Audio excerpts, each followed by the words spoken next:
www.attableek.com, the reviver of Iman. ونستغفره ونؤمن به ونتوكل عليه ونعوذ بالله من شرور أنفسنا ومن سيئات أعمالنا من يهده الله فلا مضل له ومن يضلله فلا هادي له ونشهد أن لا إله إلا الله وحده لا شريك له ونشهد أن سيدنا ومولانا محمدا عبده ورسوله صلى الله تعالى عليه وعلى آله وأصحابه وأتباعه وأزواجه وذرياته وأهل بيته وأهل طاعته أجمعين. أما بعد،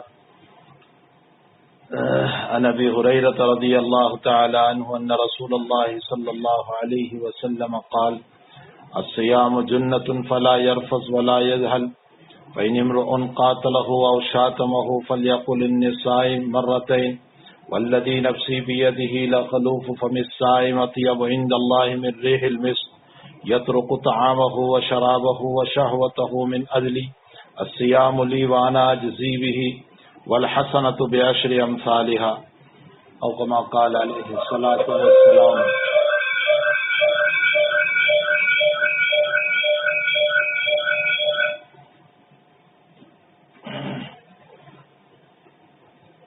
معزز بھائیوں، دوستوں، بزرگوں، پردہ-نشین، مائیں، بہنیں اور بیٹیاں، رمضان المبارک کا مہینہ شروع ہو گیا ہے. کہیں آج پہلا روزہ ہوا تو کہیں دوسرا روزہ ہوا. جیسے چاند کا مسئلہ ہے اس کے مطابق کسی جگہ پہلا روزہ ہوا اور کسی جگہ دوسرا روزہ ہوا. حق تعالی جل شانہ اس ماہ مبارک کو ہمارے لیے بہت ہی زیادہ خیر و برکت والا بنائے، اور حق تعالی جل شانہ اس کی رحمتوں کو اور اس کی عنایتوں کو اور اس میں اترنے والی جتنی نعمتیں ہیں اللہ تعالی ہم تمام کو عطا فرمائے. خود جناب نبی کریم صلی اللہ تعالی علیہ وسلم سے اس سلسلے میں منقول ہے: من سلمت لہ رمضان سلمت لہ سنہ. جس کا رمضان خیریت سے گزرتا ہے اس کا سال خیریت سے گزرتا ہے. یعنی رمضان عافیت کے ساتھ، خیریت کے ساتھ گزرا تو اس سلسلے میں نبی کریم صلی اللہ علیہ وسلم فرماتے ہیں کہ اس کا سال بھی خیریت سے گزرے گا. اب یہ کہ رمضان خیریت سے گزرے، اس کا کیا مطلب ہے؟ یہ جو نبی کریم صلی اللہ علیہ وسلم فرماتے ہیں کہ جس کا رمضان خیریت سے گزرا اس کا سال خیریت سے گزرتا ہے، تو رمضان کے خیر سے گزرنے کا مطلب کیا ہے؟ اس کا یہ مطلب تو نہیں ہے کہ انسان اچھے سے اچھا کھانا کھا لے، اچھے سے اچھا پینا پی لے اور بازار میں گھومے اور کھانا کھانے کے بعد اتنا کھا لے کہ جس کی وجہ سے اس کی فرض نمازیں بھی غائب ہو جائیں اور وہ سوتا رہے اور اللہ تعالیٰ کے منادی اس کو پکارتا رہے، اور اللہ کے فرائض کو جو ایک روزے کے بدلے میں کئی فرائض کو وہ ترک کر دے اور صرف کھانا اور پینا اپنا اصل مقصود اصلی بنا لے. یہ تو رمضان کی خیریت کا مطلب نہیں ہے. تو آخر رمضان کی خیریت کا مطلب کیا ہے؟ جناب نبی کریم صلی اللہ علیہ وسلم نے متعدد روایتوں میں رمضان کی خیریت سے گزرنے کے مطالب بیان فرمائے. ایک روایت تو میں نے ابھی بخاری شریف کے حوالے سے پڑھی کہ حضرت ابو ہریرہ رضی اللہ تعالی عنہ فرماتے ہیں نبی کریم صلی اللہ تعالی علیہ وسلم فرماتے ہیں کہ الصیام جنۃ، روزہ ڈھال ہے. ڈھال کا مطلب یہ ہوتا ہے کہ میدان جنگ میں انسان جب اترتا ہے تو اپنی حفاظت کے لیے وہ اس کو ڈھال، اپنے ہاتھ میں ڈھال پہنتا ہے تاکہ اس کو تلوار نہ لگے، اس کو کوئی چیز جو نقصان دہ ہے وہ نہ لگے.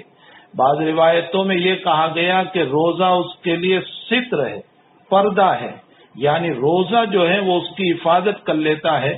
تو روزہ ایک ڈھال ہے اور ڈھال کے ذریعے سے حفاظت ہوتی ہے. اسی طریقے سے روزے کے ذریعے سے بھی انسان کی معاصی سے حفاظت ہوتی ہے، گناہوں سے حفاظت ہوتی ہے. اسی لیے روایت میں ہے کہ صحابہ کرام رضوان اللہ تعالی علیہ مجمعین نے نبی کریم صلی اللہ علیہ وسلم سے سوال فرمایا کہ یا رسول اللہ صلی اللہ علیہ وسلم، بہت سی مرتبہ سفر میں بہت لمبی مدت رہنے کی بنیاد پر عورتوں کا تقاضا اور ضرورت ہوا کرتی ہے اور سفر میں عورتیں نہیں ہوا کرتی ہے، تو ہم کیا کریں؟ نبی اکرم صلی اللہ علیہ وسلم نے صحابہ کو روزہ رکھنے کا حکم دیا۔ ایک روایت میں آپ نے ارشاد فرمایا، من استطاع منکم الباءۃ فلیتزوج، جس انسان کو بدنی قوت بھی ہو اور مالی قوت بھی ہو، یعنی وہ عورت کی کفالت کر سکتا ہو، اس کو چاہیے کہ وہ روزہ، اس کو چاہیے کہ وہ نکاح کر لے۔ ومن لم یستطیع فعلیہ بالصوم، اور جس انسان کو بدنی قوت تو ہے لیکن مالی قوت نہیں، وہ کفالت نہیں کر سکتا، اس کے پاس اتنا پیسہ نہیں ہے کہ وہ عورت کی ضرورت کو پورا کر سکے، اس کا مہر ادا کر سکے، تو فعلیہ بالصوم، اس کو چاہیے کہ روزہ رکھے۔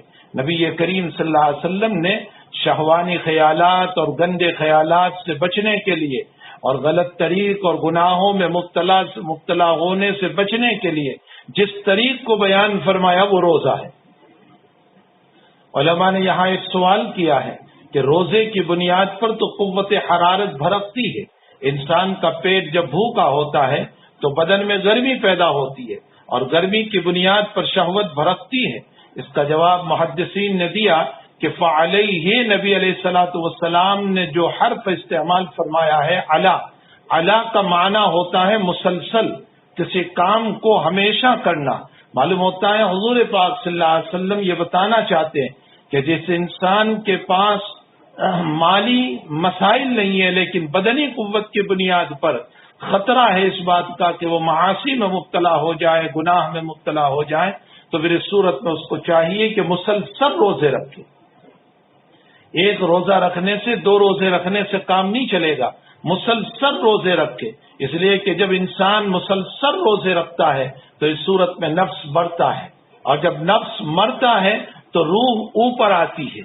اللہ تعالیٰ جل شانہ نے روح کو بادشاہ بنایا ہے اور نفس کو اس کی باندی بنایا ہے، اس کی نوکرانی بنایا ہے، اس کی کام کرنے والی بنایا ہے، لیکن چونکہ نفس شہوتوں پر فدا ہے، نفس دنیا پر فدا ہے، نفس فانی لذتوں پر فدا ہے، جس کی بنیاد پر نفس کا غلبہ ہو جاتا ہے اور روح کبھی مغلوب ہو جاتی ہے۔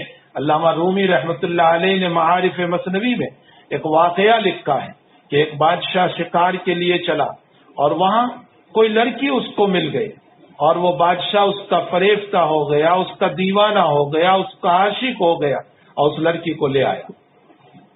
شکار کرنے کو گیا تھا، خود ہی شکار ہو گیا اور کسی لڑکی کے چکر میں پھنس کر کے اس کو لے آیا۔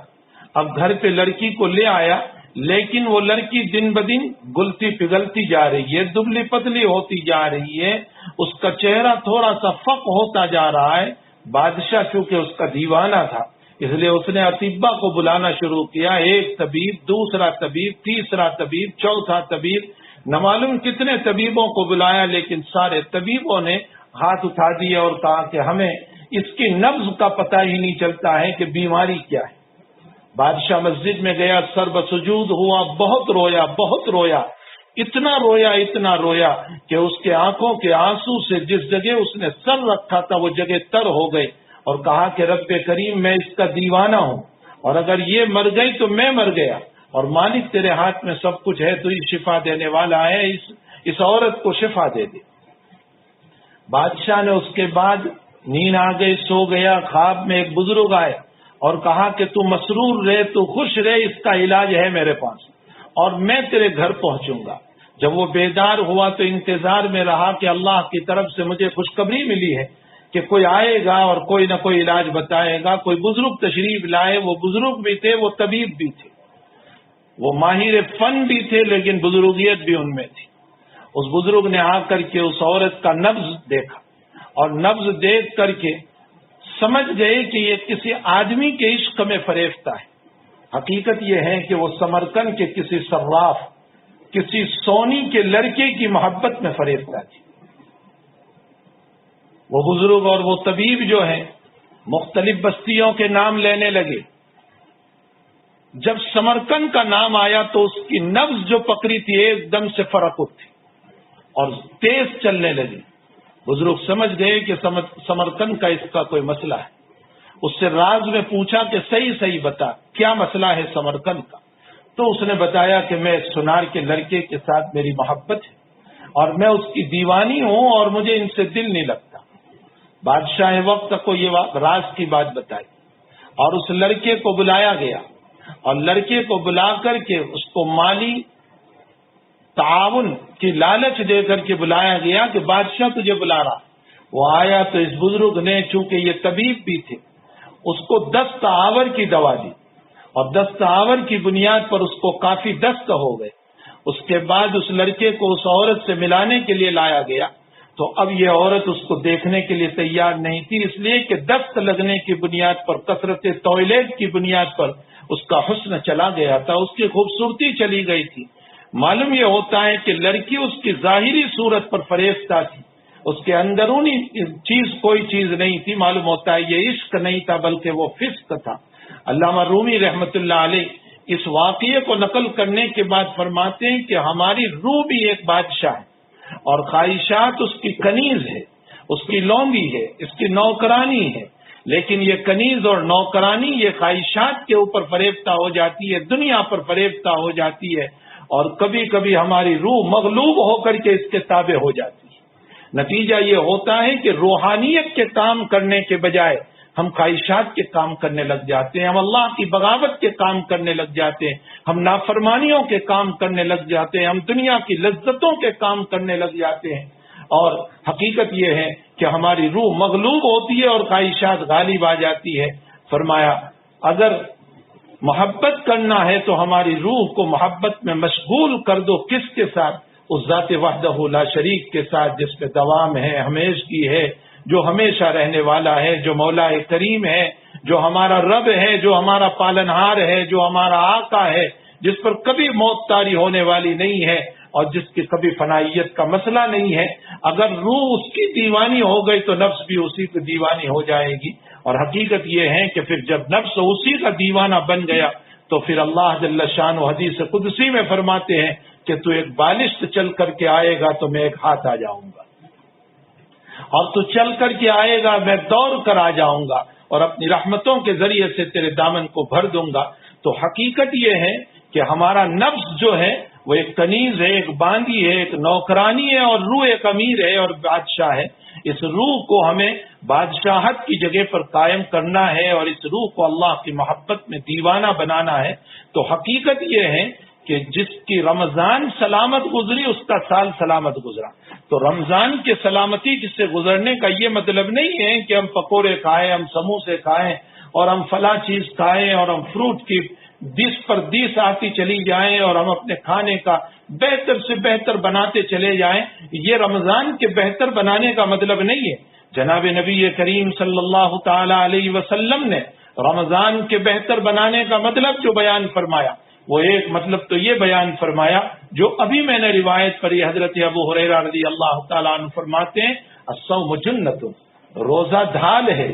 جیسے ڈھال کے ذریعے سے جنگ میں حفاظت ہوتی ہے، اسی طرح روزے کے ذریعے سے معاصی سے حفاظت ہوتی ہے، اور جب معاصی سے حفاظت ہوتی ہے روزوں کے ذریعے سے تو پھر اللہ کی اس آیت کو بھی سامنے لے آؤ، یا ایھا الذین آمنوا کتب علیکم الصیام کما کتب علی الذین من قبلکم لعلکم تتقون، اے ایمان والو تم پر روزے فرض کیے گئے جیسا کہ تم سے پہلی امت پر بھی ہم نے روزے فرض کیے تھے تاکہ تم متقی بن جاؤ، لعلکم تتقون، تاکہ تم متقی بن جاؤ۔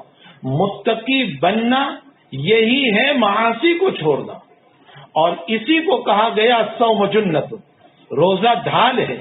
جب روزہ رکھتا ہے انسان صحیح طور پر تو اس صورت میں روزہ ڈھال بنتا ہے معاصی سے بچنے کا، اور اس سے جب معاصی کا صدور نہیں ہوگا تو وہ متقی بنے گا، وہ تقوی والا بنے گا، وہ پرہیزگار بنے گا۔ قد افلح من تزکا وذکر اسم ربہ فصلی بل تؤثرون الحیاۃ الدنیا والآخرۃ خیر وابقی ولمن خاف مقام ربہ ونہى النفس عن الہوى۔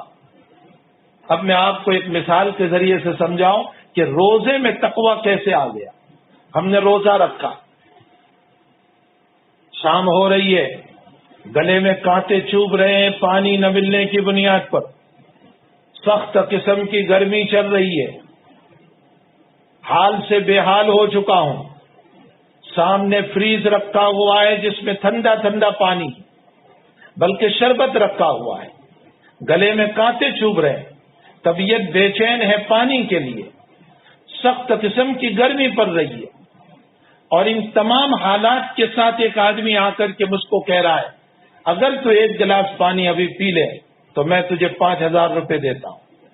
ہم اس موقع پر ان 5,000 کو ٹھکرا دیتے ہیں اور اپنے گلے کے چبھنے کو، کانٹے کے چبھنے کو بھی برداشت کر لیتے ہیں، اپنے فریز کے پانی کی طرف ہاتھ نہیں بڑھاتے، بلکہ شام تو درکنار غروب آفتاب کا وقت ہو چکا ہے اور روزے کی افطاری میں صرف 5 منٹ کی دیر ہے، اور ایسے وقت میں بھی میرا ہاتھ نہیں لپکتا ہے پانی کی طرف، شربت کی طرف، ڈرنک کی طرف، دودھ کولڈ ڈرنک کی طرف میرا ہاتھ نہیں لپکتا ہے، حالانکہ 5 منٹ رہ گئے اور میرے گلے میں بڑا چبھن ہے، خشک پنا ہو رہا ہے، لیکن پھر بھی میں اپنی دعا میں مشغول، میں اپنے کام میں مشغول، میں اللہ کی طرف متوجہ، اور قطعاً میں اس گلاس کی طرف ہاتھ نہیں بڑھاتا۔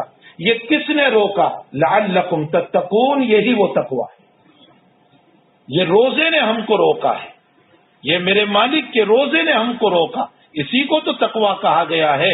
اسی لیے قرآن کریم میں فرمایا وَلِمَنْ خَافَ مَقَامَ رَبِّهِ وَنَهَى النَّفْسَ عَنِ الْهَوَىٰ فَإِنَّ الْجَنَّةَ هِيَ الْمَأْوَىٰ۔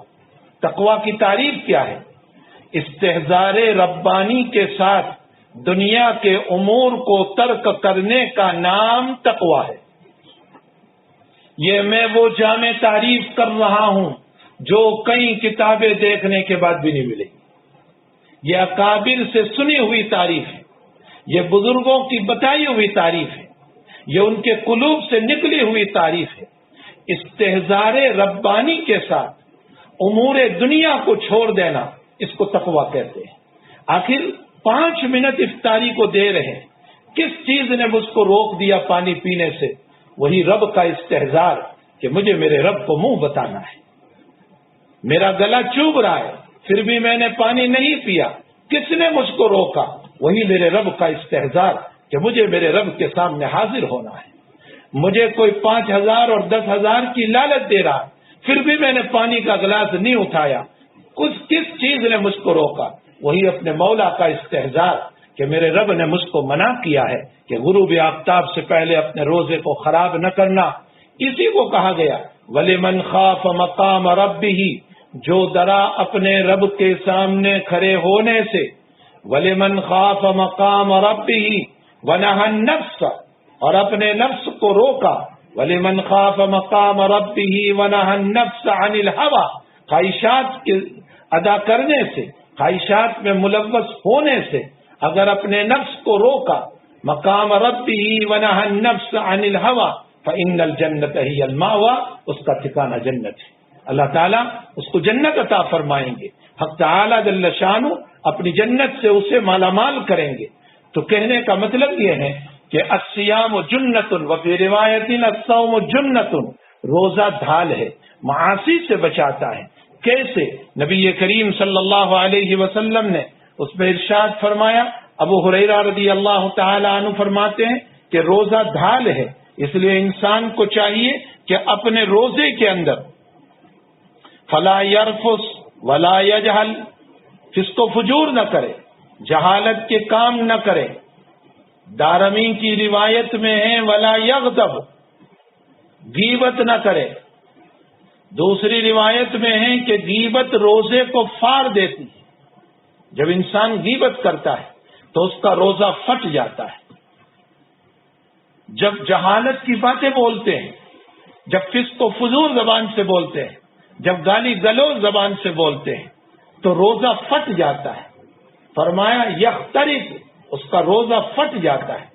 موطا امام مالک اور دارمی کی روایت ہے غیبت نہ کرے ورنہ اس کی وجہ سے روزہ اس کا پھٹ جاتا ہے۔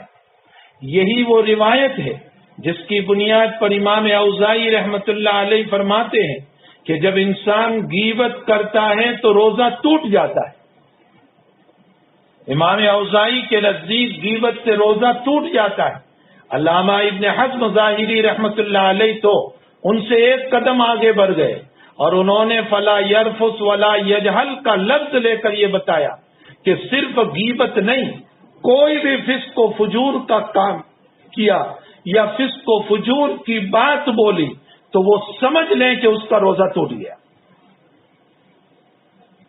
اگرچہ جمہور علماء کرام کے وہاں فسق و فجور کی بنیاد پر، جہالت کی بکواس کی بنیاد پر، غیبت کرنے کی بنیاد پر روزہ نہیں ٹوٹتا، اور علماء نے اس طرح کی روایتوں کو محمول کیا ہے عدم ثواب پر، کہ روزہ تو رکھا لیکن اس کو ثواب نہیں ملے گا.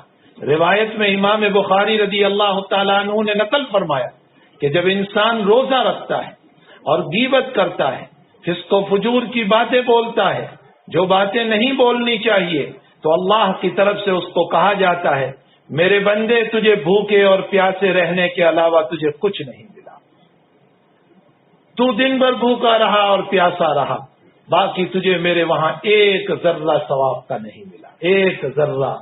میری ماؤں اور بہنوں اور بیٹیوں اور بھائیوں، سخت گرمی میں روزہ رکھ کر غیبت کر کے اپنے روزوں کو ضائع نہ کرو، اپنے روزوں کو برباد نہ کرو، ورنہ ایک طرف آپ نے اتنی تکلیفیں اٹھائی کہ شدید گرمی میں تمہارا روزہ ہے، اور یو کے اور کینیڈا اور دیگر زمینوں پر 20 گھنٹے کا روزہ ہے، اور اس کے بعد غیبت کر کے، برائی کر کے، فسق و فجور کر کے، گالی گلوچ کر کے میں نے اور آپ نے اپنے روزے کا ثواب نہ پایا، تو ہم سے زیادہ بے وقوف کون ہوگا؟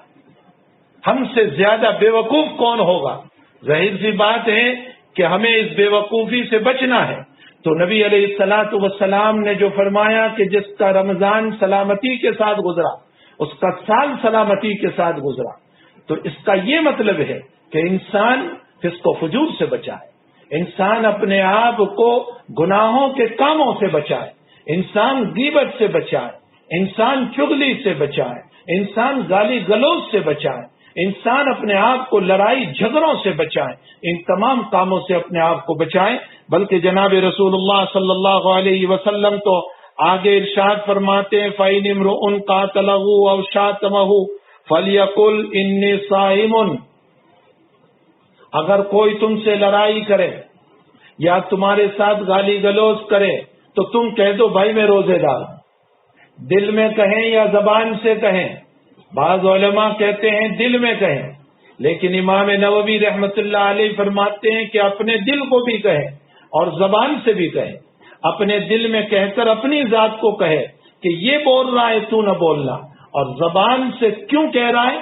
اس لیے کہہ رہا ہے کہ شاید سامنے والے پر اس کا اثر پڑ جائے اور وہ برائی سے بچ جائے اور وہ اپنے آپ کو گناہ سے روک دیں. اس لیے نبی کریم صلی اللہ علیہ وسلم نے فرمایا کہ تمہارے ساتھ کوئی لڑنے کے لیے آئے، تمہارے ساتھ گالی گلوچ کرے، تم پتھر کا جواب پتھر سے نہ دینا، تم گالی گلوچ نہ کرنا، تم برائی نہ کرنا، بلکہ تم کہہ دینا انی صائمٌ. اور اگر ہم نے اس طرح کہہ دیا کہ میں روزے دار ہوں، یہ ریاکاری میں داخل نہیں ہے. اس لیے داخل نہیں ہے کہ ہم نے اپنے آپ کو برائی سے بچانے کے لیے کہا ہے، باقی نیت اللہ بہتر جاننے والا ہے. نیت میری کیا ہے انی صائمٌ کہنے سے، میں روزے دار ہوں، یہ کہنے سے میری نیت کیا ہے وہ تو اللہ ہی بہتر جانتا ہے کہ آیا میں ریاکاری کے لیے کہہ رہا ہوں یا پھر جو ہے میں سامنے والے کو برائی سے بچانے کے لیے کہہ رہا ہوں. وہ تعالیٰ جل شانہ زیادہ جانتے ہیں. اللہ تعالیٰ ہماری ان تمام چیزوں سے، ان گندی باتوں سے اللہ تعالیٰ ہماری حفاظت فرمائے. تو فرمایا کہ فسق و فجور نہ کرے، جہالت کے کام نہ کریں، اور اگر تم سے کوئی لڑے یا گالی گلوچ کرے تو تم کہہ دو انی صائم والذی نفسی بیدہ لخلوف فم الصائم اطیب عند اللہ من ریح المسک. نبی علیہ الصلوۃ والسلام فرماتے ہیں کہ تمہارے منہ سے جو بدبو آتی ہے، روزے دار کی منہ کی بدبو، یہ اللہ کے نزدیک مشک سے زیادہ پسندیدہ ہے. آیا اس کا تعلق دنیا سے ہے یا آخرت سے ہے؟ بعض اکابر فرماتے ہیں کہ اس کا تعلق آخرت سے، یعنی قیامت کے دن روزے دار کی منہ کی بدبو اللہ جل شانہ کو خوشبو اور مشک سے زیادہ پسندیدہ ہوگی. اور اس پر مثال دی کہ جیسے نبی کریم صلی اللہ علیہ وسلم کا ارشاد ہے کہ شہید کا خون وہ رنگ تو اس کا سرخ ہوگا، الدم لون الدم والریح ریح المسک، شہید کا رنگ خون کا جو ہے وہ تو خون ہی کا رنگ ہوگا، لیکن اس میں سے مشک کی خوشبو آتی ہوگی، کیونکہ اس کا تعلق قیامت سے ہے۔ اسی طرح وَلَخَلُوفُ فَمِ الصَّائِمِ أَطْيَبُ عِندَ اللَّهِ مِن رِّيحِ الْمِسْكِ، اس کا تعلق بھی قیامت سے ہے کہ قیامت کے دن جو انسان روزے دار ہے دنیا میں، اس کے منہ کی بدبو اللہ تعالیٰ کو مشک سے زیادہ پسندیدہ ہو، لیکن جمہور علماء فرماتے ہیں کہ اس کا تعلق دنیا سے، اس لیے کہ قیامت میں کہاں یہ بھوکا ہوگا، قیامت میں یہ پیاسا کہاں ہوگا، یہ تو دنیا میں بھوکا ہے، یہ دنیا میں پیاسا ہے، تو دنیا میں بھوک اور پیاس کی وجہ سے ایک بدبو اٹھتی ہے، یہ بدبو سے متعلق کہا گیا کہ یہ میرے نزدیک مشک سے زیادہ پسندیدہ ہے۔ علماء نے اس سلسلے میں بحث فرمائی، حضرت الامام محمد ابن ادریس الشافعی رحمۃ اللہ علیہ اسی روایت کی بنیاد پر فرماتے ہیں کہ روزے کی حالت میں مسواک نہ کرے، اس لیے کہ اللہ کو جب منہ کی بدبو پسند ہے تو ہم مسواک کر کے اللہ کی پسندیدہ چیز کو ختم کر رہے ہیں۔ لیکن حضرت الامام ابو حنیفہ نعمان بن ثابت رحمۃ اللہ علیہ فرماتے ہیں کہ یہاں بدبو سے مطلب منہ کی بدبو نہیں، پیٹ سے اٹھنے والی بدبو مراد ہے۔ منہ کی بدبو مسواک کرو یا نہ کرو کوئی فرق نہیں پڑتا ہے، اس لیے حنفیہ کے وہاں مسواک کرنے کی اجازت ہے، چاہے وہ تر ہو یا خشک ہو، قبل الظہر ہو یا بعد الظہر ہو، صبح ہو یا شام ہو، ہر وقت مسواک کرنے کی اجازت ہے۔ اور یہاں جو بدبو ہے روایت میں وہ پیٹ سے اٹھنے والی بدبو ہے، وہ اللہ کے نزدیک پسندیدہ ہے۔ آیا اس کا مطلب کیا ہے؟ بعض علماء فرماتے ہیں کہ جیسے دنیا والوں تم کو خوشبو پسند ہے، اللہ کو روزے داروں کے منہ کی بدبو پسند ہے۔ آپ انداز لگائیں، مجھے اور آپ کو خوشبو پسند ہے تو اللہ کو روزے داروں کی منہ کی بدبو پسند ہے۔ کتنا اونچا مقام ہے صائمین کا، روزے داروں کا۔ اس لیے حق تعالی جل شانہ نے جنت کے جو دروازے بنائے ہیں ان دروازوں کے نام ہیں، کسی کا نام ہے باب الصلاح، کسی کا نام ہے باب الزکاۃ، کسی کا نام ہے باب الحج۔ یہ سب دروازے ہیں، جیسے دنیا میں ہم نام رکھتے ہیں باب قاسم اور فلاں اپنے رشتہ داروں کے، اپنے اکابر کے، اپنے بزرگوں کے نام پر دروازوں کے نام رکھتے ہیں۔ اللہ تعالیٰ نے اسی طرح جنت کے دروازوں کے نام رکھے، اس میں ایک نام رکھا ہے باب الریان۔ یہ باب الریان وہ ہے جہاں سے روزے دار داخل ہوں گے جو کثرت سے روزہ رکھنے والے ہیں، جن کی زندگیاں روزے کے ساتھ گزر رہی ہے، جن کے دن میں اکثر روزے ہوا کرتے ہیں، وہ لوگ باب الریان سے داخل ہوں گے۔ تو یہاں تشبیہ دینا ہے کہ اے دنیا والوں، جیسے تم لوگوں کو خوشبو پسند ہے، تمہارے رب کو جو ہے وہ روزے دار کی منہ کی بدبو پسند ہے، اور اتنی پسند ہے جیسے تمہیں مشک و عنبر پسند ہے، اسی طرح حق تعالی جل شانہ کو مشک و عنبر کی طرح اس کی بدبو پسند ہے۔ یہی وجہ ہے کہ بعض علماء نے سب سے افضل عبادت روزے کو قرار دیا، سب سے افضل عبادت روزہ۔ نسائی شریف میں روایت ہے، حضرت ابو امامہ باہلی رضی اللہ تعالیٰ عنہ فرماتے ہیں رسول اللہ صلی اللہ علیہ وسلم سے، یا رسول اللہ مجھے کوئی مخصوص عمل بتا دیجئے، مجھے کوئی خاص عمل بتا دیجئے۔ تو نبی اکرم صلی اللہ تعالی علیہ وسلم نے ارشاد فرمایا، علیک بالصوم فإنہ لا مثل لہ، فرمایا خوب روزے رکھا کر، اس کے برابر کوئی عبادت نہیں ہو سکتی۔ اس روایت کی بنیاد پر علماء نے، یعنی بعض علماء نے روزے کو سب سے افضل عبادت قرار دیا، اگرچہ جمہور علماء کرام فرماتے ہیں کہ سب سے افضل نماز ہے، سب سے افضل نماز ہے، لیکن بعض علماء نے ان روایات کی بنیاد پر روزے کو افضل قرار دیا۔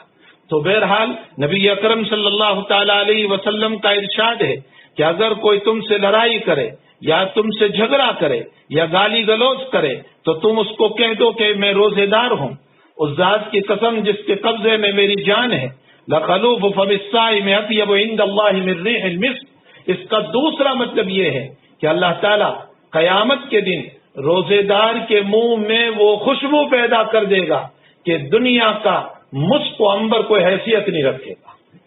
یہ روزے دار کے منہ کے اندر سے خوشبو آئے گی. لیکن میرے بھائیوں، میری بہنوں، میری ماؤں، میری بیٹیوں، میرے بزرگوں، جبکہ روزہ بھی روزہ ہو، جبکہ ہم نے غیبت سے اسے نہ چیرا ہو، برائیوں سے نہ پارا ہو، گالی گلوچ سے پامال نہ کیا ہو، گندی باتوں سے اس کو پامال نہ کیا ہو، اور روزہ رکھ کر کے اپنی آنکھوں کے گناہوں سے اپنے بدن کو ملوث نہ کیا ہو.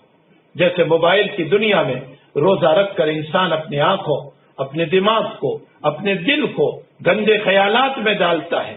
جب ان تمام چیزوں سے انسان پاک رہے گا تو پھر اس موقع پر وہ روزہ ہوگا، اور جب وہ روزہ ہوگا تو پھر اس صورت میں اس کے منہ کی بدبو جو ہے وہ اللہ تعالیٰ کو انتہائی زیادہ پسند ہے.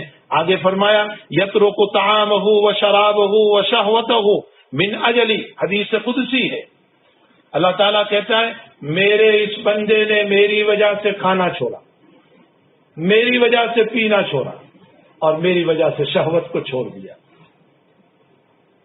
یہی وجہ ہے کہ علماء نے لکھا ہے کہ اللہ نماز نہیں پڑھتا، اس لیے کہ نماز شان تواضع ہے اور اللہ تواضع سے پاک ہے.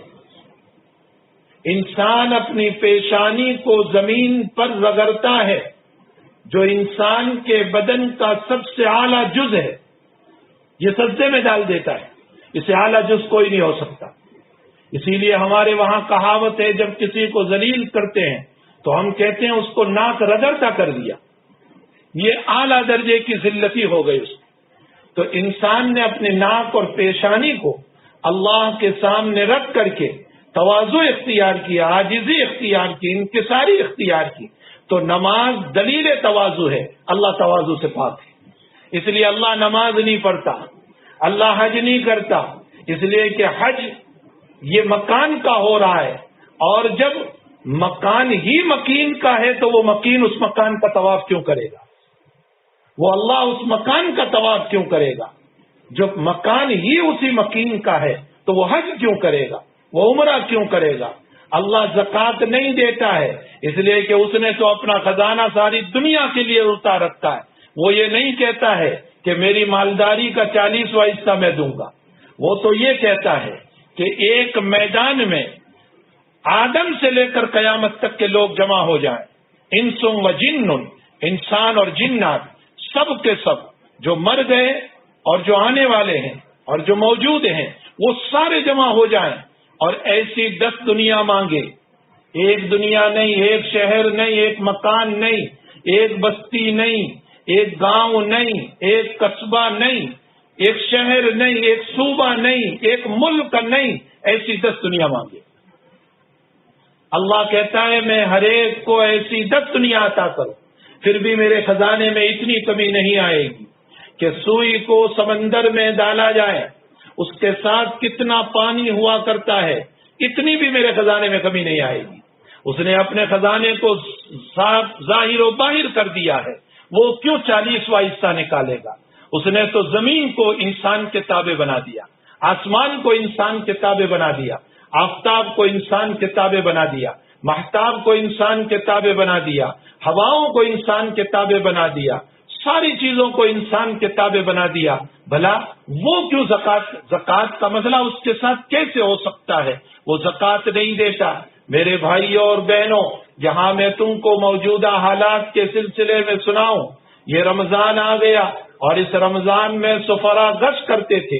کوئی مدرسے والا آ رہا ہے، کوئی مسجد والا آ رہا ہے، کوئی مکتب والا آ رہا ہے، آپ کے دروازے پر دستک دیتا تھا اور آپ کے بھاؤں اور منہ چڑھتے تھے، ہماری پیشانیوں پر بل آتے تھے. کوئی غریب آتا تھا، کوئی بیوہ آتی تھی تو ہماری پیشانی اور منہ پہ بل آ جاتے تھے اور ہم اس پر غصے ہو جاتے تھے اور ہم کہتے تھے روزے کے وقت میں کیسے آ گئے، ہمارا سونے کا وقت ہے. اللہ نے وہ حالات پیدا کر دیے کہ اب کوئی نہیں آ رہا ہے، اللہ ہم کو کہہ رہا ہے جاؤ تم ہی تلاش کر کے دو. میرے بھائیوں اور میری بہنوں، اپنے مال پر غرور اور اطراحت نہ کیا کرو، اپنے مال پر اطراحت نہ کیا کرو. قارون کے خزانے پر قارون کو اطراحت تھی، اور کچھ لوگوں نے قارون کے خزانے کو دیکھ کر مانگا بھی تھا۔ قرآن کریم اس کو نقل کرتا ہے۔ قارون کا جو خزانہ تھا، اس وقت کچھ دنیا کی محبت والے ان لوگوں نے کہا تھا کہ ہمیں بھی ایسا خزانہ دے دیں۔ اس وقت کے اللہ والوں نے، اس وقت کے بزرگوں نے ان لالچ کرنے والوں کو اور قارون کے خزانے کو دیکھ کر لالچ اور حرص کرنے والوں کو یہ کہا تھا، کیا تم اس فانی دنیا کو مانگ رہے ہو جس کے پیچھے جہنم ہے، جس کے پیچھے ہلاکت ہے، جس کے پیچھے اللہ کی ناراضگی ہے، جس کے پیچھے بربادی ہے، اس کو مانگ رہے ہو؟ بلکہ خود قارون کو خطاب کر کے اللہ نے فرمایا وَابْتَغِ فِي مَا آتَاكَ اللَّهُ الدَّارَ الْآخِرَةَ وَلَا تَنْسَ نَصِيبَكَ مِنَ الدُّنْيَا وَأَحْسِنْ كَمَا أَحْسَنَ اللَّهُ إِلَيْكَ۔ اللہ تعالیٰ قرآن کریم میں خود قارون کو کہہ رہا ہے وَابْتَغِ، تلاش کر، فِي مَا آتَاكَ اللَّهُ الدَّارَ الْآخِرَةَ، جو اللہ نے تجھ کو دولت دی، جو اللہ نے تجھ کو مال دیا، اس مال اور دولت کے ذریعے سے آخرت کو تلاش کر۔ دنیا کے حرص و ہوس میں مت جا، آخرت کو تلاش کر، یعنی اس کی سخاوت سے، اس کے زکات سے، اس کے صدقے سے، اس کے عطیہ اور للہ سے اللہ کی رضا کو تلاش کر، آخرت کو تلاش کر۔ وَابْتَغِ فِي مَا آتَاكَ اللَّهُ الدَّارَ الْآخِرَةَ وَلَا تَنْسَ نَصِيبَكَ مِنَ الدُّنْيَا، اور تو نہ بھول تیرے دنیا کے حصے کو۔ مطلب یہ ہے کہ تعالیٰ نے تیرے مقدر میں جتنا لکھا ہے وہ تیرے پاس رہے گا۔ وَلَا تَنْسَ نَصِيبَكَ مِنَ الدُّنْيَا وَأَحْسِنْ كَمَا أَحْسَنَ اللَّهُ إِلَيْكَ، اور تو بھی اس طرح حسن سلوک کر جیسے اللہ نے تجھے دیا ہے۔ احسن اللہ الیک، جیسے اللہ نے تیرے ساتھ اس نے سلوک کیا، لیکن اس نے اپنے مال پر غرور، تکبر، اطراحت، حتیٰ کہ موسیٰ علیہ الصلوۃ والسلام کے مقابلے میں سازشیں، موسیٰ کو بدنام کرنے کے لیے فاحشہ عورت کو کھڑا کرنا اور اپنی دولت کو غلط کام میں استعمال کرنا، ایسے غلط کام میں استعمال کرنا کہ نبی کو پامال کرنے کے لیے، نبی کو ذلیل کرنے کے لیے، نبی کی شریعت کو بدنما اور داغ لگانے کے لیے ایک فاحشہ عورت کو کھڑا کرنا اور اس کے پیچھے دولت کو لگانا۔ قرآن کا یہ واقعہ کہہ رہا ہے اگر اللہ نے تم کو دولت دی اور دولت کو تم نے غلط استعمال کیا تو پھر سمجھ لو قارون کو زمین میں دھسایا ہے، لیکن کہیں ہمیں مرنے کے بعد اللہ زمین میں نہ دھسا دے۔ اللہم احفظنا، اللہ تعالی ہماری حفاظت فرمائے۔ وَابْتَغِ فِي مَا آتَاكَ اللَّهُ الدَّارَ الْآخِرَةَ وَلَا تَنْسَ نَصِيبَكَ مِنَ الدُّنْيَا وَأَحْسِنْ كَمَا أَحْسَنَ اللَّهُ إِلَيْكَ۔ تو میرے بھائیوں اور بہنوں، ایک وقت تھا کہ ہم منہ چراتے تھے، ہماری پیشانی پر چندے والوں سے، بچاروں سے، مدرسے والوں سے، بیواؤں سے، غریبوں سے ہماری پیشانی پر بل آتا تھا۔ یہی وجہ ہے قرآن کریم میں اب تعالیٰ نے ان بل لانے والوں سے متعلق فرمایا یوم یحما علیہا فی نار جہنم فتقوی بہا جباہہم وجنوبہم وظہورہم ھذا ما کنزتم لانفسکم فذوقوا ما کنتم تکنزون۔ اللہ تعالیٰ جہنم میں جب داغے گا، اس کے فرشتے داغیں گے تو سب سے پہلے پیشانی پر، اور پیشانی کے بعد پہلو میں، اور تیسرے نمبر پر وظہورہم، پشت میں۔ اس کی ترتیب یہ ہے کہ جب انسان کے پاس کوئی سائل، کوئی غریب، کوئی ضرورت مند، کوئی حاجت مند، کوئی مدرسے والا، کوئی جو ہے بیچارہ غریب آ کر کے سوال کرتا ہے تو سب سے پہلے پیشانی پر بل آتا ہے، اس کے بعد یوں پہلو پھیرتا ہے، اس کے بعد پشت بتاتا ہے۔ اللہ نے اسی ترتیب سے بیان فرمایا یوم یحما علیہا فی نار جہنم فتقوی بہا جباہہم وجنوبہم وظہورہم ھذا ما کنزتم لانفسکم فذوقوا، یہ وہ تمہارا خزانہ ہے جس کو تم نے جمع کیا تھا، چکھو تم اس کو، فذوقوا ما کنتم تکنزون، جس کو تم جمع کیا کرتے تھے۔ تو لالچی لوگوں نے، حریصوں نے اس قارون کے خزانے کو دیکھ کر دنیا کے حرص و لالچ کی اس وقت کے اللہ والوں نے منع کیا کہ ایسی لالچ نہ کرو، اللہ سے ملنے کی لالچ کرو، اللہ کی تمنا کرو، مناجات کرو، اللہ سے دعا کرو، ذکر کرو، اس میں جو لذت ہے وہ قارون کے خزانے میں نہیں۔ ہمارے حکیم اختر صاحب رحمۃ اللہ علیہ کا ایک شعر ہے جو بہت ہی لذت لے کر کے پڑھا کرتے تھے۔ حضرت فرماتے ہیں اہل دنیا کو عیش آب گل دیا، اہل دنیا کو عیش آب گل دیا، اللہ نے اپنے دوستوں کو اپنا درد دل دیا۔ جو دنیا کے خواہش مند، جو خواہشات کے خواہش مند ہوتے ہیں، ان کو آب و گل کی محبت دے دیتا ہے، دیواروں کی محبت، پیسوں کی محبت، دنیا کی محبت اللہ یہ دے دیتا ہے، کبھی حسین لڑکیوں کی محبت اللہ یہ دیتا ہے، اور اپنے نیک بندوں کو اپنا درد دیتا ہے۔ اس کے دل میں اللہ کی مایا ہوا کرتی ہے، اللہ کی محبت ہوا کرتی ہے، اس کو تلاوت قرآن میں مزہ آتا ہے، ذکر میں مزہ آتا ہے، اللہ سے مناجات کرنے میں، اللہ سے دعا کرنے میں، مانگنے میں، آنسو بہانے میں اللہ کے سامنے مزہ آتا ہے۔ یہی وجہ ہے میرے بھائیوں کہ حقیقت یہ ہے، حکیم الامت حضرت اقدس تھانوی نور اللہ مرقدہ فرماتے ہیں کہ انگریز کے زمانے میں جب کسی کو پھانسی کا حکم ہوتا تھا تو پھانسی سے 1 مہینہ پہلے اس کو سیر و تفریح کے لیے لے جاتے تھے، حکومت کی گاڑی میں، اچھی گاڑی میں، کہ اس کو باغ کا سیر و تفریح کرا دو، اس کو سمندر کا سیر و تفریح کرا دو، اس کو اچھے سے اچھا کھانا کھلاؤ، اس لیے کہ 1 مہینے کے بعد اس کو پھانسی ہونے والی ہے، اس کو اچھے سے اچھا کھانا کھلاؤ اور سیر و تفریح کراؤ۔ تو وہ پھانسی پر چلنے والا کہا کرتا تھا تمہارا کھانا تمہیں مبارک، اور تمہاری سیر و تفریح تمہیں مبارک، تمہاری گاڑیاں تمہیں مبارک، تمہارے دسترخوان تمہیں مبارک، جس کے بعد پھانسی ہے، اس میں لذت کہاں سے آ سکتی ہے؟ حضرت تھانوی نور اللہ مرقدہ فرماتے ہیں تصور کرو اے انسانوں تصور کرو کہ تمہارے آگے بھی اللہ کی پھانسی ہے جس کو موت کہا جاتا ہے، جس کو سب کو مرنا ہے، اس دنیا سے سب کو جانا ہے، وہ موت یقینی بات ہے، اور جس کے آگے موت ہے، پھانسی ہے، موت کی شکل کے اندر، بھلا اس کو اس فانی دنیا کی لذت کیسے حاصل ہو سکتی؟ اس کا دل کیسے اس طرف جائے گا؟ بلکہ اس کا دل اللہ ہی کی طرف چلے گا۔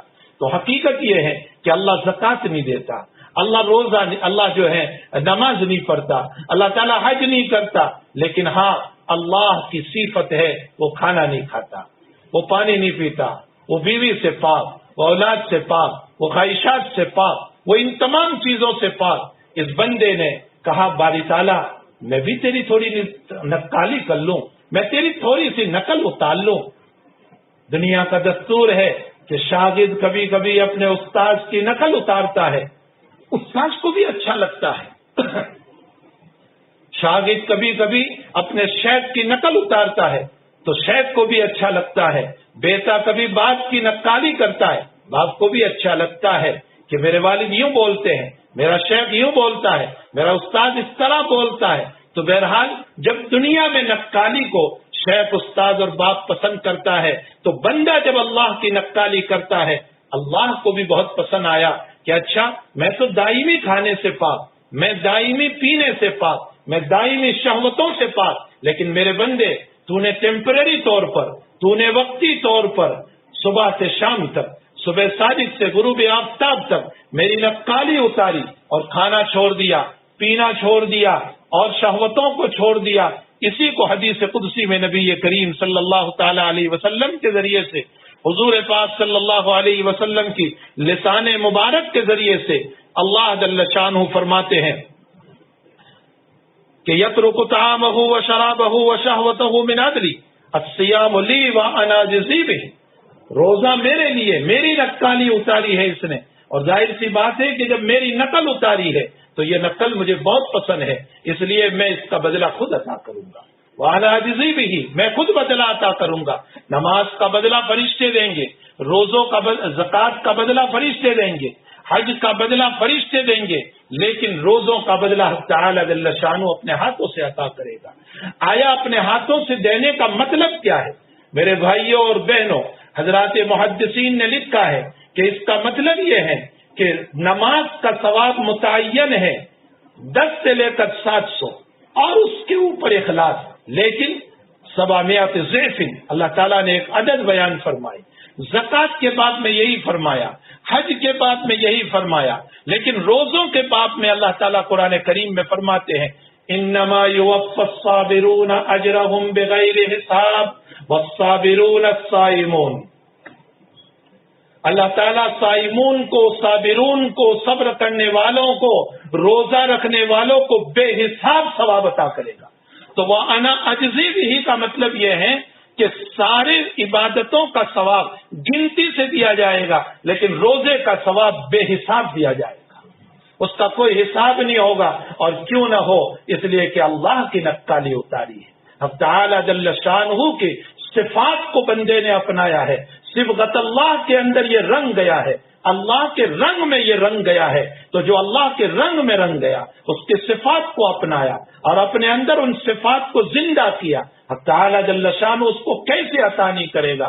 اس لیے فرمایا کہ الصوم لی وانا اجزی بہ، روزہ میرے لیے ہے اور میں اس کا خود بدلہ ادا کروں گا، والحسنۃ بعشر امثالھا، فرمایا ادھر نیکیوں کا مسئلہ تو یہ ہے کہ 10 گنا ہے، لیکن موطا امام مالک کی روایت ہے کہ روزے کا بدلہ بے حساب ہے، اور میں نے قرآن کریم کی آیت کے ذریعے سے انما یوفی الصابرون اجرہم، اور صابرون کی تفسیر مفسرین نے صائمون سے فرمائی۔ اس کا مطلب حق تعالی جل شانہ بے حساب ثواب عطا فرمائیں گے۔ تو اب روایت کا مطلب جو میں نے پڑھا کہ جس کا رمضان صحیح سالم گزرے، اس کا مطلب یہ ہے کہ گناہوں سے اپنے آپ کو بچائیں، برائیوں سے اپنے آپ کو بچائیں، غیبت سے اپنے آپ کو بچائیں، گندی زبان استعمال کرنے سے، جھوٹ سے۔ ہم نے بہت جھوٹ بولا، ہم نے بہت بے حیائی کے کلمات بولے، ہم نے بہت غیبتیں کی، ہم نے بہت چغلیاں کی، ہم نے لوگوں کے خلاف بہت پروپیگنڈے کیے، میرا قلم بھی گندا چلا، میرا ہاتھ بھی گندا چلا، میری زبان بھی گندی چلی، میرا رب ناراض ہو گیا، اور اتنا ناراض ہوا کہ رمضان کا چہل پہل نظر نہیں آتا۔ وہ رب اتنا ناراض ہے کہ رمضان کا چہل پہل نظر نہیں آتا۔ کہاں ہے وہ حفاظ کرام کی گنگناہٹ اور وہ آوازیں اور وہ صدائیں اور وہ تلاوت قرآن، اور کہاں ہے وہ مسجدوں کے اندر افطاری کے شور و گل، اور کہاں ہے وہ مسجدوں کے اندر تلاوت قرآن کے لیے صبح سے شام تک قرآن لے کر بیٹھنے والے، اور وہ آواز کی چہچہاہٹ اور مسجدوں کی آبادی، اور ہر وقت جو ہے تہجد سے لے کر تراویح کے اختتام تک مسجدوں کا بھرا رہنا۔ اللہ ہم سے اتنا ناراض ہوا کہ جب اختیار سے مسجدوں میں نہیں گئے تو اللہ نے ہمیں اضطرارً اپنی مسجدوں میں جانے سے روک دیا۔ میرے بھائیوں، رمضان اس لیے آیا ہے کہ یہ کہہ رہا ہے پھر میں خیر و برکت لے کر آیا ہوں، پھر میں وہی رحمتیں لے کر آیا ہوں، پھر میں وعدکم من النار لے کر کے آیا ہوں، میں آزادی عن النار اور جہنم سے خلاصی لے کر آیا ہوں۔ اے لوگو، اگر اب بھی تم نے اپنے گھروں میں اپنے رب کو منا لیا، اپنے اللہ کو منا لیا، اپنے مالک کو منا لیا، رو رو کر توبہ کر لی، استغفار کر لیا، توبہ اور استغفار میں فرق ہے، توبہ اور استغفار میں فرق ہے۔ توبہ کا معنی ہوتا ہے ماضی میں ندامت، یعنی جو کام ہو چکا اس پر ندامت، اور استغفار کا مطلب یہ ہوتا ہے اے اللہ معاف کر دے، آئندہ نہیں کروں گا۔ استغفار کا تعلق اگلے زمانے سے ہے، توبہ کا تعلق ماضی کے ذریعے سے ہے۔ توبہ کی جائے، استغفار کیا جائے، اور اللہ کو راضی کرنے کی کوششیں کی جائیں، گناہوں کو چھوڑو، معاصی کو چھوڑو۔ افسوس صد افسوس، ساری دنیا کو لپیٹنے والی یہ بلا، ساری دنیا کو لپیٹنے والی یہ وبا، ساری دنیا کو لپیٹنے والی یہ مصیبت، اور ساری دنیا کو اپنے اندر لے لینے والی یہ بیماری، جس کی دوا آج تک نہیں مل سکی، اور سارے کے سارے ٹیکنالوجی، اور سارے کے سارے اطباء، اور سارے کے سارا میڈیکل، اور سارا کا سارا سائنس فیل ہو گیا، اور یوں کہتا ہے کہ ابھی تک اس کا ویکسین ہم کو نہیں ملا۔ اگرچہ حدیث میں اللہ نے یوں فرمایا میں کوئی بیماری نہیں اتارتا مگر اس کے ساتھ اس کی دوا بھی اتارتا ہوں، یقیناً اس نے اس کی دوا اتاری ہے، لیکن نہ میڈیکل وہاں پہنچ سکی، نہ سائنس وہاں پہنچ سکی، نہ دنیا کی ٹیکنالوجی وہاں پہنچ سکی۔ کیوں نہیں پہنچی؟ اس لیے کہ جو اللہ دوا کے بتانے پر قادر ہے وہ جہالت میں رکھ کر کے ساری سپر طاقت کو اپنے سامنے گھٹنے ٹکوا رہا ہے۔ دنیا کی ساری طاقتوں نے گھٹنے ٹیک دیے، ساری سائنس ٹیکنالوجی نے گھٹنے ٹیک دیے، اور سب کے سب عاجز آ گئے اور کہہ رہے اس کی کوئی دوا ابھی تک نہیں میسر ہوئی ہے۔ میرے بھائیوں اور میرے بہنوں، چھوڑیے یہ دنیا کی باتیں، یہ تو ساری دنیا کی کہانیاں ہیں۔ میری آپ کی ہماری اپنی کہانیاں یہ ہیں کہ ہم اپنے مسجدوں سے، ہم اپنے تراویح کی گنگناہٹوں سے، ہم اپنی تلاوتوں سے، ہم اپنی آہتوں سے، ہم اپنی افطاری کے شور و گل سے، ہم اپنی وہ چہل پہل سے، ہم اپنی وہ خوشیوں سے آج وہ لذتوں سے محروم ہو چکے ہیں جو رمضان کی ہونی چاہیے. لیکن پھر بھی یہ رمضان ہمیں کہہ رہا ہے میں وہی رحمتوں والا ہوں، میں وہی مغفرت والا ہوں، میں وہی عتقم من النار ہوں، وہی مولا کی طرف سے پھر میں آیا ہوں. اور میں اس لیے آیا ہوں تاکہ دوبارہ اے مسلمانوں تم اللہ کی طرف رجوع ہو جاؤ، اور رجوع ہو کر کے اپنے گناہوں سے معافی مانگو، اور اپنے روزے کو صحیح کر لو، اور اس کو ڈھال بنا دو، اس کو ستھرا بنا دو، حفاظت کا ذریعہ بنا دو، معاصی سے بچا لو اپنے آپ کو، غیبتوں کے ذریعے سے، جھوٹ اور چغلی کے ذریعے سے، مارکیٹ میں فریب اور دھوکہ دے کر اپنے روزوں کو نہ پھاڑو، فسق و فجور کے ذریعے سے اپنے روزوں کو ویران اور برباد نہ کرو، اور صحیح طور پر روزہ رکھنے والے بن جاؤ. اگر تمہارا یہ روزہ اس طرح ہوا تو اس صورت میں تمہارا رمضان خوشگوار گزرا، اور جب رمضان خوشگوار گزرا وہ متقون بنا، اور جو متقون بنے گا اس کا سال بھی خوشگوار گزرے گا. میں نے آج کی اس مجلس کے اندر اس روایت کے منفی پہلو کو ذکر کیا ہے. منفی پہلو کا مطلب جن کاموں کو ہمیں رمضان میں نہیں کرنا ہے میں نے ان کو ذکر کیا ہے. میں انشاءاللہ کل کی مجلس کے اندر میں اس باتی پہلو کو ذکر کروں گا، مثبت پہلو کو ذکر کروں گا کہ ہمیں اس مہینے میں کیا کرنا ہے، نہیں کرنا ہے. وہ تو روایت میں نبی کریم صلی اللہ تعالی علیہ وسلم نے خود ارشاد فرمایا کہ یہ کام نہ کرو، یہ کام نہ کرو، یہ کام نہ کرو، جھوٹ نہ بولو، چگلی نہ کرو، غیبت نہ کرو، فسق و فجور نہ کرو، برائیاں نہ کرو، اور لعن طعن نہ کرو، اپنی ذات سے کسی کو تکلیف نہ پہنچاؤ. ہماری ذات کسی کو تکلیف پہنچنے کا ذریعہ نہ بنے، ہماری ذات کسی کو تکلیف پہنچنے کا، اس لیے کہ اللہ کے نبی نے مواسات کا حکم دیا. مواسات کا معنی غمخواری کرنا، تو غمخواری جب کرنا ہے تو ایذا نہیں پہنچانا چاہیے، اس کا منفی پہلو نکلا. ہماری ذات کسی کو ایذا پہنچانے کا ذریعہ نہ بنے. یہ تمام کام سے جب ہم رکیں گے تب ہمارا روزہ ہوگا، اور اگر ان تمام کاموں سے ہم نے اپنے آپ کو نہیں روکا تو نبی کریم صلی اللہ علیہ وسلم کا ارشاد گرامی ہے کہ آپ نے بھوکے رہنے کے علاوہ کچھ نہیں ملا. بھوک بھی برداشت کی، پیاس بھی برداشت کی، دھوپ بھی برداشت کی، کانٹے بھی گلے میں چوبے، دن بھر پریشان بھی رہے، نہ دنیا ہی ملی نہ آخرت ہی ملی، نہ دنیا ہی ملی نہ آخرت ہی ملی. اس لیے میرے بھائیوں اور میرے بہنوں اور میرے بزرگوں اور میری بیٹیوں، میری آپ سے مؤدبانہ گزارش ہے آج پہلی مجلس کے اندر کہ اپنے روزوں کو گناہوں سے خراب نہ کریں، اپنے روزوں کو گناہوں سے خراب نہ کریں. غیبتوں سے، خصوصاً عورتوں کا مزاج غیبتوں کا ہوتا ہے، اپنے روزوں کو غیبتوں سے خراب نہ کریں. حق تعالی جل شانہ و عم نوالہ ہمارے مبارک مہینے کو ہمارے لیے بہت مبارک فرمائے. اللہ کے حبیب کی دعا ہے اللہم سلمنا لرمضان وسلمہ رمضان. اے اللہ ہمارے لیے رمضان کو خوشگوار بنا دے اور رمضان کو ہمارے لیے خوشگوار بنا دے. یہ اتنی جامع دعا ہے. وَتَسَلَّمْهُ مِنَّا مُتَقَبَّلًا. اور اے اللہ ہماری طرف سے اس رمضان کے اعمال کو اتنے بہتر بنا کہ جو تیرے دربار میں قبول ہو جائے. قبول تبھی تو ہوں گے جبکہ وہ گناہوں سے پاک ہوں، تبھی تو روزہ قبول ہوگا، تبھی تو تراویح قبول ہوگی، ورنہ پھر اس سے کیا فائدہ. اللہ جل شانہ ہم تمام کو اپنی رمضان کو صحیح معنی میں رمضان بنانے کی، رمضان کا معنی ہوتا ہے جل جانا. جل جانا مطلب یہ ہے اپنے گناہوں کو جلا دو، اپنی خواہشات کو جلا دو. مجھے ایک حدیث یاد آئی بہت وقت کے بعد، بخاری شریف کی روایت ہے. معاصی سے بچنے کو نبی کریم صلی اللہ علیہ وسلم نے جہاد اکبر قرار دیا. معاصی سے بچنا جہاد اکبر، بہت بڑا جہاد.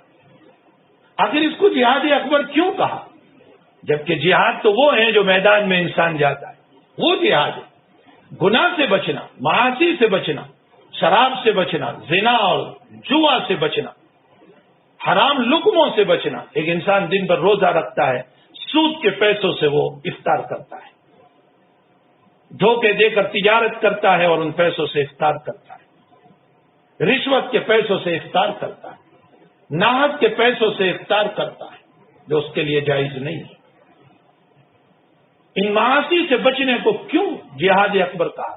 اس کی وجہ یہ ہے، حضرات محدثین نے لکھا ہے کہ اس جہاد میں تو ایک مرتبہ جان جاتی ہے، اور معاصی سے بچنے میں بار بار نفس کو قتل کرنا ہوتا ہے، تو ساری زندگی نفس کو قتل کرنا یہ جہاد اکبر ہے۔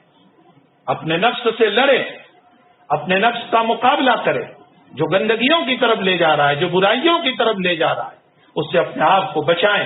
اللہ جل شانہ اس مبارک مہینے کو جو رحمتوں اور برکتوں کے ساتھ ہمارے اوپر آیا ہوا ہے، اللہ رحمتوں والا بنا دے، برکتوں والا بنا دے، مغفرت والا بنا دے، اور حق تعالی جل شانہ تمام طرح کے شرور اور فتن سے ہم سب کی حفاظت فرمائے۔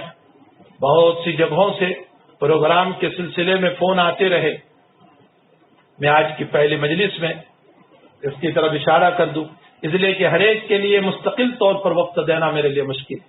رمضان کا مبارک مہینہ تو عبادت کا مہینہ ہے، تلاوت کا مہینہ ہے، اللہ کو یاد کرنے کا مہینہ ہے۔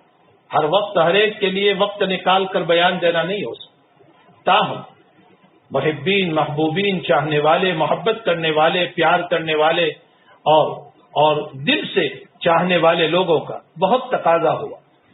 بہت سارے مساجد سے جو ہیں فون آئے، مثلا یو کے اندر دیوسبری مسجد زکریا سے ہمارے مولانا جنید سلمہ پر فون،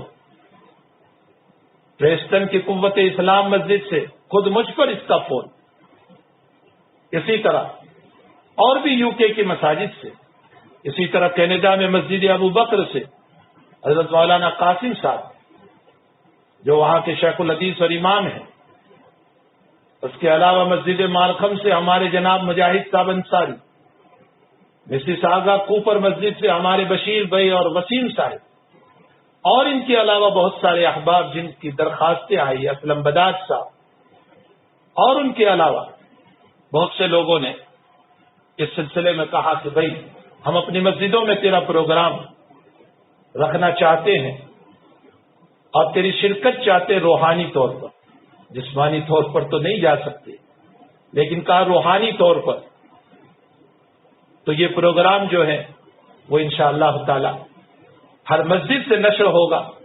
میں ان تمام محبین اور محبوبین اور چاہنے والوں کو دل سے دعا دیتا ہوں کہ اب تعالی جل شانہ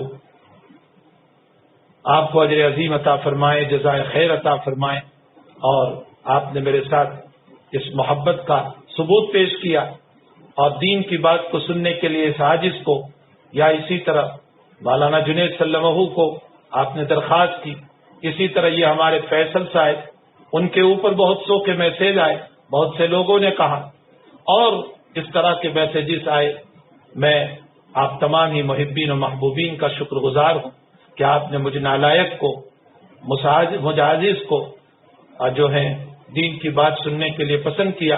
میں دعا کرتا ہوں اللہ تعالیٰ سب سے پہلے مجھے عمل کی توفیق عطا فرمائے، اور پوری امت مسلمہ جہاں جہاں ان باتوں کو سن رہے، اب تعالیٰ جل شانہ سب کو جزائے خیر عطا فرمائے، سب کو بہترین بدلہ عطا فرمائے، سب کو اجر عظیم عطا فرمائے۔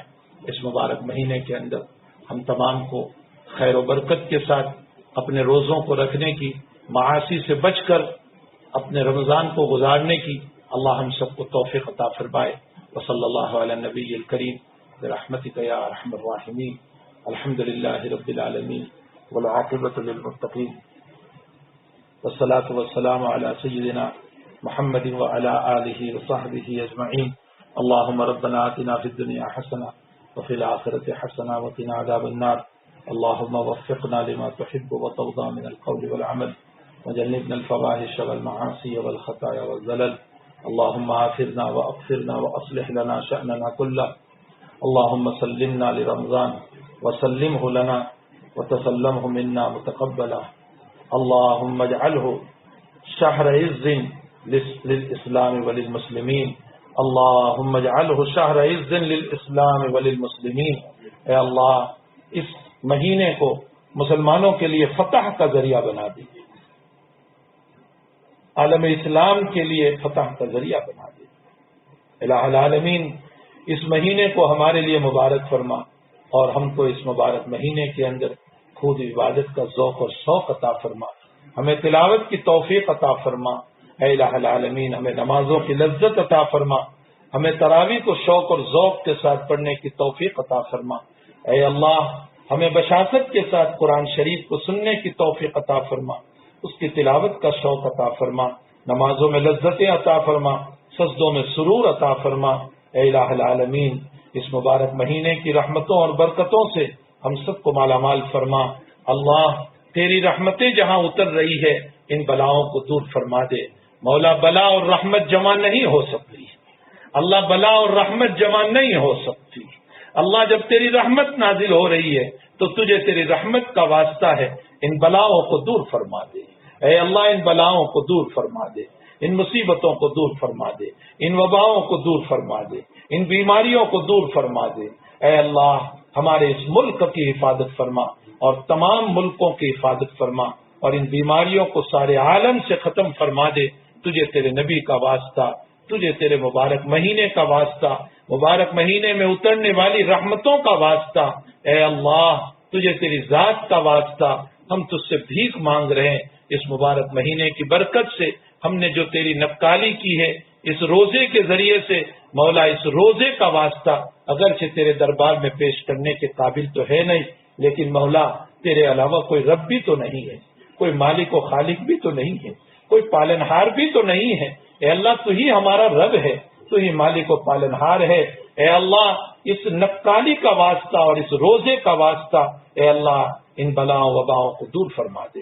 اے اللہ ہمارے بیوی بچوں کو معاف فرما، ہمارے اہل و عیال کو معاف فرما، ہماری اولادوں کو، رشتہ داروں کو، اقارب کو معاف فرما، پوری امت مسلمہ کو معاف فرما۔ اے اللہ مدارس مکاتب کی حفاظت فرما، خانقاہوں کی حفاظت فرما۔ اے اللہ دعوت و تبلیغ کی حفاظت فرما، اس کے خلاف اٹھنے والی آواز کو ختم فرما۔ اے اللہ اس کے خلاف اٹھنے والی آواز کو ختم فرما۔ مولا یہ ہمارے اکابر کا دیا ہوا کام ہے، یہ تیرے نبی کا دیا ہوا کام ہے، یہ تیرے انبیاء کا دیا ہوا کام ہے۔ اے اللہ اس کی حفاظت فرما، اس کی حفاظت فرما، اس کے خلاف کرنے والوں کو یا تو ہدایت عطا فرما یا الہ العالمین انہیں توفیق عطا فرما، ان کو سمجھنے کی توفیق و صلاحیت عطا فرما۔ اے الہ العالمین ہمارے والدین کی، اقارب کی، رشتہ داروں کی، ہمارے مشائخ کی، اساتذہ کی، ہمارے شاگردوں کی اے اللہ مغفرت فرما، ان کی قبروں کو نور سے منور فرما، ان کے درجات کو بلند فرما۔ اے اللہ بقید حیات ہے عمروں میں برکتیں عطا فرما۔ اللہ ہمارے روزوں کو قبول فرما، ہمارے روزوں کو قبول فرما، ہمارے روزوں کو قبول فرما، ہماری تراویح کو قبول فرما، ہماری تلاوت کو قبول فرما۔ اے اللہ اپنی رحمت کی آغوش میں ہم سب کو ڈھانپ لے اور ہماری مغفرت کے فیصلے فرما دے۔ اے اللہ پورے عالم میں لوگ ہم پر نظر کر کے بیٹھے ہیں اور دعاؤں کے فون کرتے رہتے ہیں، وہ حقیقت میں ہم کو نہیں کہہ رہے ہیں، اللہ تجھے کہہ رہے ہیں۔ اللہ ان سب کی ضرورتوں کو دست غیب سے پورا فرما، سارے مرحومین کی مغفرت فرما، سارے بیماروں کو شفا عطا فرما، بے اولادوں کو اولاد عطا فرما، جن کی بچیوں کے نکاح نہیں ہو رہے اللہ نکاح کا انتظام فرما۔ اے اللہ جو پریشان حال ہیں ان کی پریشانیوں کو دور فرما۔ اے اللہ جو اولاد اپنے ماں باپ کی اطاعت نہیں کر رہی ہے انہیں اطاعت کا ذوق عطا فرما، ماں باپ کی فرما برداری کی توفیق عطا فرما، ماں باپ کے آنسو پوچھنے کی توفیق عطا فرما۔ اے اللہ جو ماں باپ اپنی اولاد کے حقوق ادا نہیں کر رہے ہیں ان ماں باپ کو اپنی اولاد کے حقوق کے ادا کرنے کی توفیق عطا فرما، اور جن کے ماں باپ کا انتقال ہو چکا ہے اے اللہ ان کی اولادوں کو ایصال ثواب کے ذریعے سے اپنے والدین کو راضی کرنے کی توفیق عطا فرما۔ اے اللہ اس مبارک مہینے میں جو لوگ خرچ کر رہے ہیں اپنے مال کو اے اللہ ان کے خرچ کرنے کو قبول فرما، ان کے عطایا کو قبول فرما، جو غریبوں کو کھلا رہے ہیں، جو یتیموں کو کھلا رہے ہیں، جو بیواؤں کو کھلا رہے ہیں، جو مدرسوں کو دے رہے ہیں اللہ، جو مسکینوں کو دے رہے ہیں، جو ضرورت مندوں کو دے رہے ہیں، جو حاجت مندوں کو دے رہے ہیں، اے اللہ جو علماء کا تعاون کر رہے ہیں، علماء کی مدد کر رہے ہیں اللہ سب کو اجر عظیم عطا فرما، سب کے عطیات کو قبول فرما، سب کے دینے کو قبول فرما، سب کے صدقات اور زکوٰۃ کو قبول فرما، سب کے للہ اور عطیات کو قبول فرما، اور آخرت میں اور دنیا میں ان کو بہترین بدلہ عطا فرما۔ اللہ ہم سب کی دعاؤں کو اپنے فضل و کرم سے قبول فرما۔ وصلی اللہ علی النبی الکریم برحمتک یا ارحم الراحمین۔